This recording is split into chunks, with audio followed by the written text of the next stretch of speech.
বিশ্ববিদ্যালয়গুলোতে অনেক মেধাবী আছে যারা ফার্স্ট সেকেন্ড থার্ড হয়েছে, অথচ বিশ্ববিদ্যালয়ে টিচার হতে পারে নাই। একটাই অপরাধ কি? সে শিবির করে। আচ্ছা, শিবির করে তাই কী হয়েছে? শিবির করে তাই হয়েছেটা কি? তো এখন যদি আপনি বলেন যে শিবির করে একটা ছেলে, আলামত কি? আলামত তো অনেক আছে। যে শিবির করে সে নামাজ পড়ে, যে শিবির করে সে প্রেম করে না, যে শিবির করে স্মোক করে না, যে শিবির করে সে মদ গাঁজা নিয়ে টানাটানি করে না। আবার আরেকটা কথা বলে যে শিবির যারা করে এরা তো মানুষের রগ কেটেছে। কয়জনের কেটেছে আপনি দেখান তো। ও আপনাকে যখন পিটাবে আপনি প্রতিরোধ করবেন না? আপনাকে যখন রাস্তায় কেউ আঘাত করবে আপনি প্রতিরোধ করবেন না? তা আপনি আঘাত করেছেন, পাল্টা আঘাত আপনাকে হয়েছে। আপনার আঘাতটা প্রকাশ করে নাই, তার আঘাতটা প্রকাশ করেছে।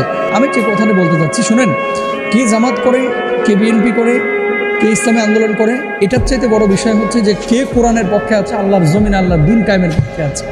যারা আল্লাহর জমিন আল্লাহর দিন কায়েমের পক্ষে আছে সে মানুষগুলো সত্যিকার অর্থে আল্লাহর প্রিয়। আলা ইন্না আউলিয়া আল্লাহ লা খাউফুন আলাইহিম ওয়া লা হুম ইয়াহজানুন। তারা আল্লাহর ওলি, তারা আল্লাহর বন্ধু, তারা আল্লাহর কাছের মানুষ।